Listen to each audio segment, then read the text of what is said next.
Now let me tell you about some of Obama's radical ties that he has today. The list just keeps on going, folks. The list keeps on going. Here's some of his radical czars that he has. Van Jones, arrested in 1993 and 1999 for protests in Seattle. Van Jones, by the way, is his former Green Job czar. And keep in mind that czars, a president can appoint anyone he wants. He can pick anyone he wants to be his czars. They don't have to be approved by Congress or anything. Van Jones, arrested in 1993 and 1999 for protests. Great guy. In November 2005, he had an interview in an article in the East Bay Express where he said, quote, "But in jail, when he was arrested, I met all these young radical people of color, communists and anarchists. And it was like, this is what I need to be a part of." So Van Jones basically met all these great guys when he was in jail. And he worked with these people for the next 10 years or so. And while working with these people, he turned into a self-admitted communist. A self-admitted communist is Barack Obama's former Green Job czar. A self-admitted communist that is completely dedicated to changing the system and undermining the Constitution of the United States of America.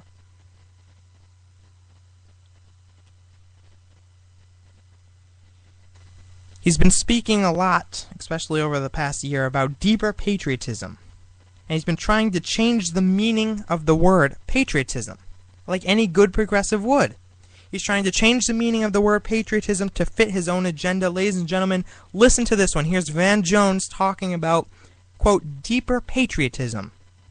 I'm not going to let people take a wrecking ball, paint it red, white, and blue, and smash down every American achievement from the last century and call that patriotism. In my view, it's not patriotism. In my view, patriotism, and frankly being a conservative, would mean you would conserve the achievements of our parents and our grandparents. They achieved the American century, the American middle class, the American way of life. It includes an appropriately active government. It also includes a dynamic private sector. It also includes community responsibility and individual responsibility. But all of those together, not just free markets and starve America's government so it can't do its job. And so we have a responsibility, I think, to go forward and stand up for what we believe in, whether we're running for office like some are or whether we're not, like myself. We have a responsibility to defend the America that we inherited and to make sure that people calling themselves patriots don't smash it down. Oh, some nice calming music there at the end. He sounds so nice, doesn't he? Sounds so nice. We need patriotism in this country. We need patriotism. Now, don't believe the conservatives. Don't believe the Republicans. They don't know a thing about patriotism. What patriotism is, let me tell you what deeper patriotism is. Deeper patriotism is letting the government do its job, not interfering, not starving the government. If you don't starve the government, if you just kind of sit back and let the government take over, that's being patriotic, according to Van Jones. Now, folks, does this make any sense to you? Have you ever heard patriotism be defined that way? Ever? No. I haven't. And the reason I haven't is because that's not the true definition of patriotism. Don't think too much into it. Don't let him get to you. Don't let him get into your mind. That's not the true definition of patriotism. You know it and I know it. Let's move on here to Cass Sunstein, Obama's regulatory czar. Another great guy who talked about manipulating and controlling the people. Here's Cass Sunstein basically saying just that. Listen. Once we know that people are human and have some Homer Simpson in them, then there's a lot that can be done to manipulate them. Once we know that people are human and have a little Homer Simpson in them, there's a lot that can be done to manipulate them. It's about controlling the people, folks. It's about taking away our liberty. It's about taking away our freedoms. And Obama appointed this guy. to be his regulatory czar, to regulate the people, to regulate businesses, to regulate the free market system. And he's talking about manipulating the people and taking advantage of them. Here's another soundbite from Cass Sunstein saying that the people sometimes just need a little nudge. Sometimes the best approach government can take is a nudge, which doesn't require anyone to do anything, but can set up a situation or a context in a way that leads people and governments to make better decisions. Okay, listen to that again. I'm going to play it again. Listen closely. Sometimes the best approach government can take is a nudge, which doesn't require anyone to do anything, but can set up a situation or a context in a way that leads people and governments to make better decisions. Leads government to make better decisions. So in other words, we need to kind of give the people a little nudge so that the government can make better decisions. Guys, see, it's all about power here. It's all about the government grasping onto power over the people. And furthermore, let me ask Cass Sunstein this question. Nudge the people into what? It's like Obama's slogan, forward. Forward to what? Nudge the people to what? They don't answer this because they know if they did answer it, then the people would be outraged, and they should be.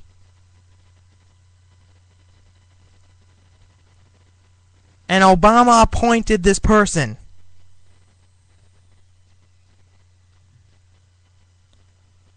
It's unbelievable. It's unbelievable to me. I don't know what is more terrifying. The fact that Obama appointed people like this, or the fact that individuals can actually still support a president who appointed people like this.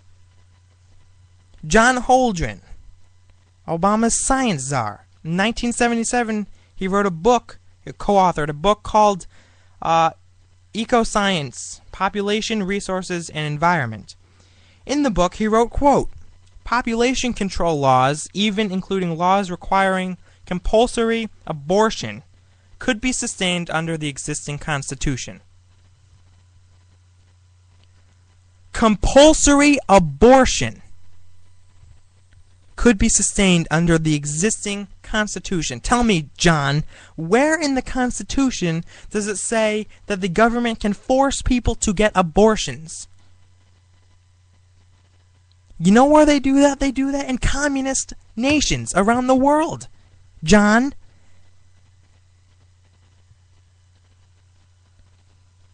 that goes against our principles, our values of freedom and liberty.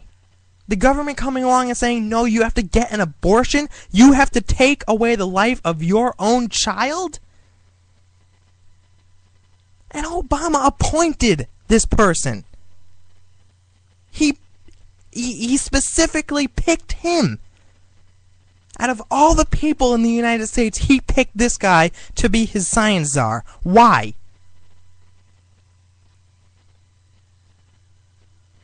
He also believes that global warming deniers are dangerous people. Yes, us global warming deniers, we're dangerous people, but you're not, John. You just want to enact compulsory abortion and believe that it could be sustained under the existing Constitution. But we're the dangerous ones. We're the dangerous ones for not thinking our Hummer has any effect on the climate. And Obama appointed this person. Why? I got into a debate with someone in, I think it was the last episode that I did. Or one of the last ones. And he called in, and we were talking about the czars. Specifically, I brought up John Holdren, Cass Sunstein, and Van Jones. And I asked him, why on earth would President Obama appoint people like this? Why would he appoint someone who wants to manipulate the people? Why would he appoint someone who wrote about compulsory abortion? Why would he appoint someone who was a former communist? Why? Why would he pick these people? The caller couldn't answer.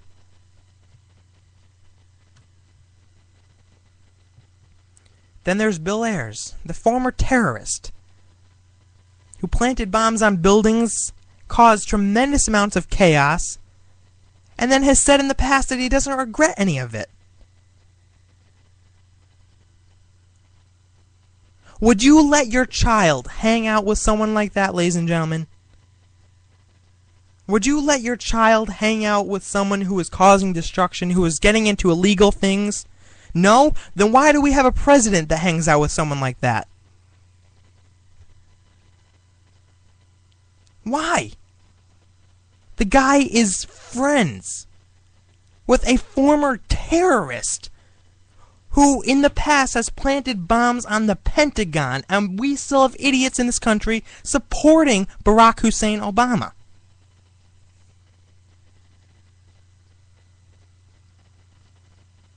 Why? Then, of course, folks, there was the Reverend. We all know the Reverend. Great guy. Reverend Jeremiah Wright. Here's his speech in context when he said those famous words, "Goddamn America." Great guy, great guy. Listen. Where governments lie, God does not lie. Where governments change, God does not change. And I'm through now. But let me leave you with one more thing. Governments fail.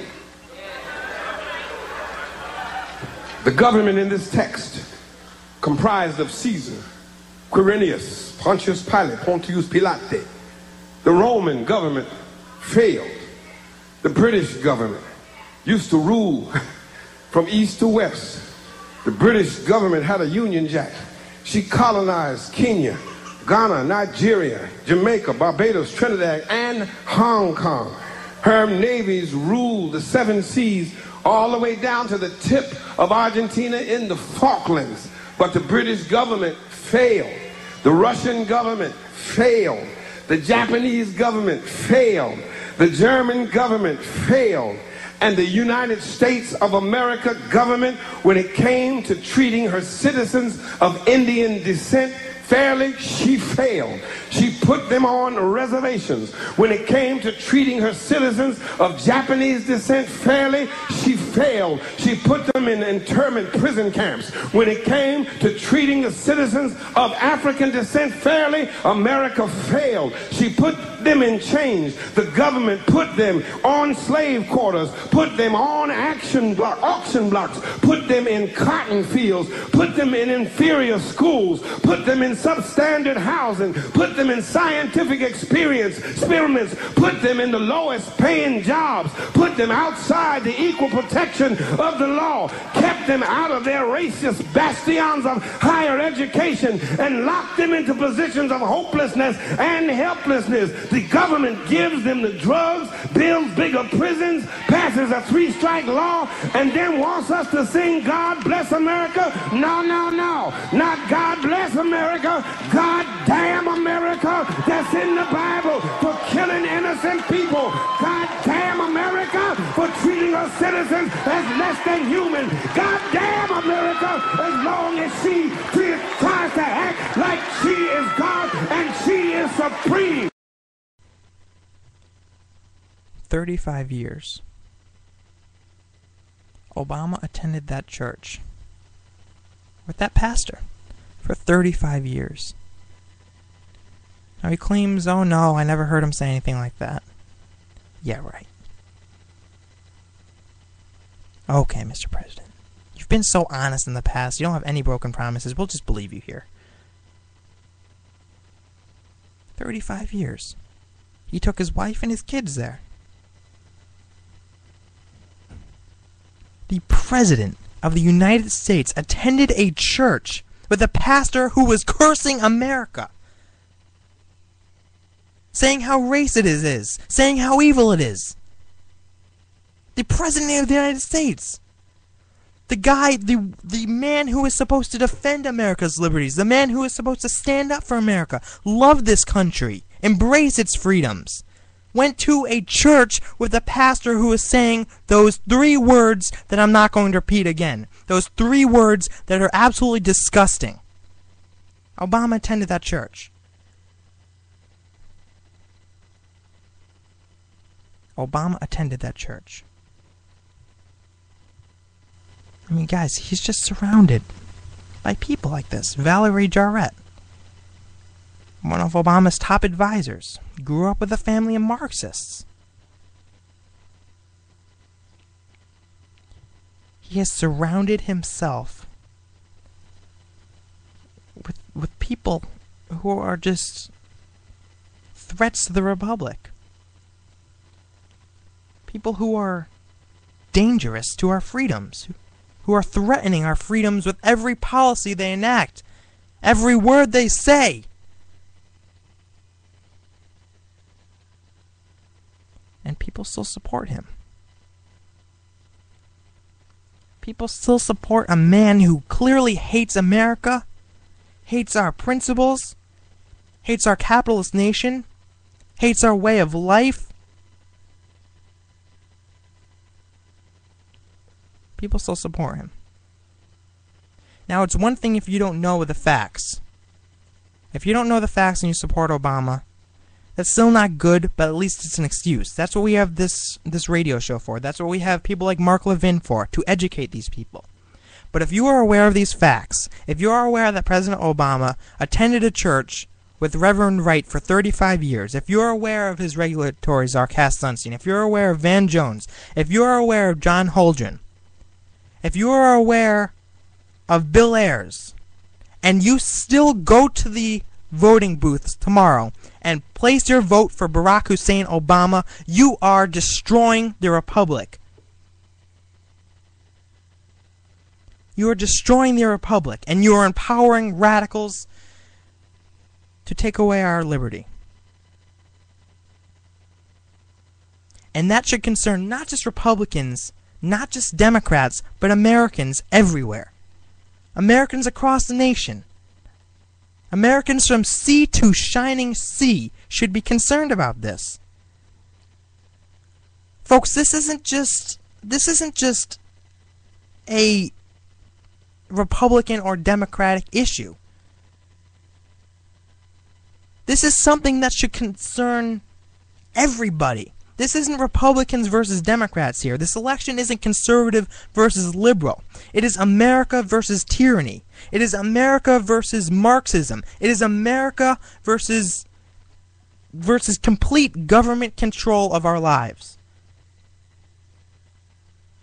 If you value freedom, if you value liberties, if you value the Constitution and the and the founding principles,